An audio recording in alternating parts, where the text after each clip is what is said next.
नमस्कार, यह है आपका अपना बिहार का सबसे भरोसेमंद न्यूज चैनल, जहां खबरें मिलेंगी बिल्कुल सटीक, तेज और निष्पक्ष। हम लाते हैं बिहार सरकार की योजनाएं, बिहार की राजनीति, शिक्षा, रोजगार, कृषि, अपराध, संस्कृति और आम जनता से जुड़ी हर बड़ी छोटी खबर सबसे पहले, सबसे भरोसेमंद तरीके से। तो चलिए खबरों के साथ आगे बढ़ते हैं। तो वीडियो को लाइक करके चैनल को सब्सक्राइब जरूर कर दें और कमेंट में बताइए कि आप ये वीडियो कहाँ से देख रहे हैं।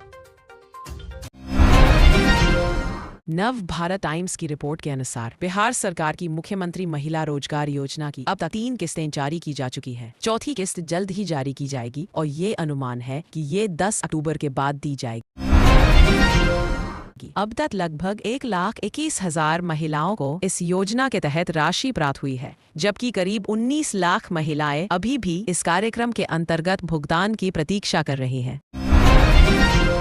सहारा इंडिया में फंसे निवेशकों के लिए राहत की खबर है। केंद्र सरकार ने रिफंड प्रक्रिया को तेजी से लागू करना शुरू किया है, जिससे लाखों निवेशकों को उनका पैसा वापस मिलने की उम्मीद जगी है।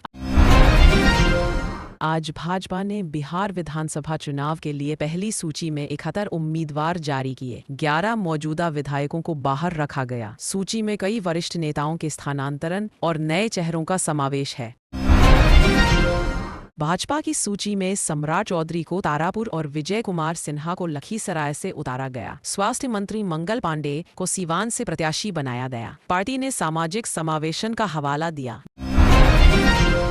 बिहार के कई जिलों में चुनावी तैयारियों के बीच मौसम सुहावना बना हुआ है। IMD ने 14 से 15 अक्टूबर के लिए राज्य को ग्रीन जोन बताया है, जिससे बाहरी रैलियां व नामांकन सुचारू रहेंगी।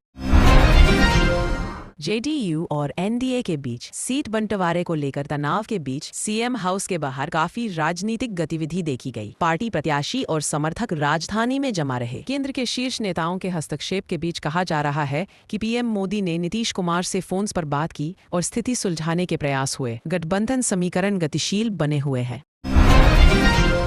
RJD के नेता तेजस्वी यादव ने आज राघोपुर सीट से नामांकन भरा। विपक्ष की रणनीति के केंद्र में तेजस्वी बने हुए हैं और उनका प्रचार जोशपूर्ण बताया जा रहा है। आपने बिहार के लिए 48 उम्मीदवारों की दूसरी सूची जारी की। पार्टी ने स्थानीय स्तर पर अपना विस्तार और मैदान तैयार करने की प्रक्रिया तेज की है। भाजपा सूची में लगभग 50% उम्मीदवार OBC, EBC, SC, ST और पिछड़े वर्गों के बताए गए। यह रणनीति सामाजिक समीकरणों को ध्यान में रखकर बनाई गई है। पटना समेत कई स्थानों पर नामांकन दाखिल करने का सिलसिला जारी है। नेतागण मैदान में सक्रिय होकर जन समर्थन जुटाने की कोशिश कर रहे हैं। चुनावी हलचल बढ़ी हुई है। JDU के अंदरूनी नेताओं और टिकट आश्वासहीन दावेदारों के बीच विवाद के चलते प्रदर्शन और धरने की घटनाएं दर्ज हुईं। स्थानीय पुलिस भी देखने को मिली। भाजपा की पहली सूची में कुछ मंत्रियों और रेप्यूटेड चेहरों को जगह मिली है। महिलाओं के लिए भी सूची में नाम रखे गए हैं। नारा सामाजिक समावेशन रहा। लोकल रिपोर्ट्स के अनुसार राजगा और महागठबंधन के बीच सत्ता व सीटों को लेकर बातचीत अभी भी जारी। छोटे सहयोगी दल अपनी मांगे जोर दे रहे हैं।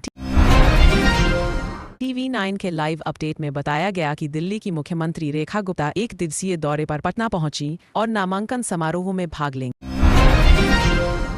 राज्य भर में चुनावी तख्तापलट और रणनीति से जुड़ी खबरों के साथ लोगों में उत्साह है। स्थानीय व्यापार और यात्रा पर भी इसका असर दिख रहा है।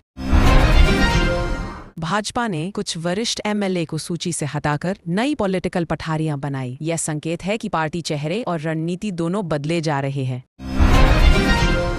कई समाचार चैनलों के अनुसार स्थानीय नेताओं के बीच गठबंधन के मसलों पर बातचीत चली। सीटों के वार्ता और समझौते अभी अंतिम चरण में हैं। विपक्षी पार्टियां तेजी से प्रचार सामग्री और रोड शोज तैयार कर रही हैं। राजनीतिक हलकों में जून ज्यादा रैलियां होने की संभावना है। कई चैनलों की रिपोर्ट में कहा गया कि भाजपा की सूचियों से प्रभावित हुए कुछ नेता नाराज हैं और वे आने वाले दिनों में प्रदर्शन कर सकते हैं। मौसम के अनुकूल रहने से खुले समारोहों और रोड शो के आयोजन में मदद मिलेगी।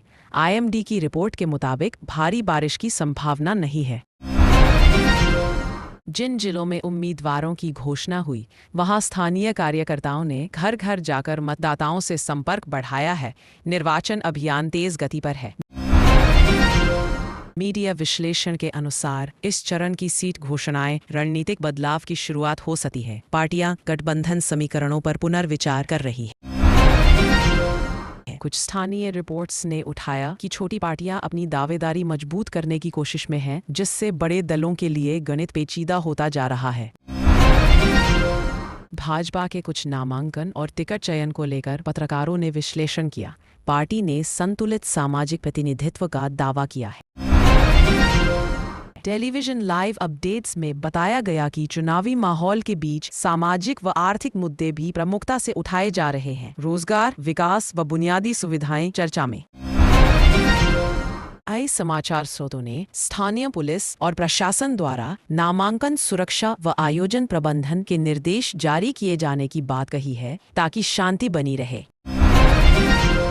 बिहार के निवासियों में चुनावी चर्चा के साथ साथ स्थानीय समाचार, आग, कोर्ट सुनवाई, कैबिनेट गतिविधियां भी लाइव लिस्टिंग में शामिल हैं। समेकित लाइव रिपोर्ट। मीडिया रिपोर्टों का सार यह है कि आने वाले दिनों में सीट सूचियां और गठबंधन अपडेट नियमित अंतराल पर आने की संभावना है।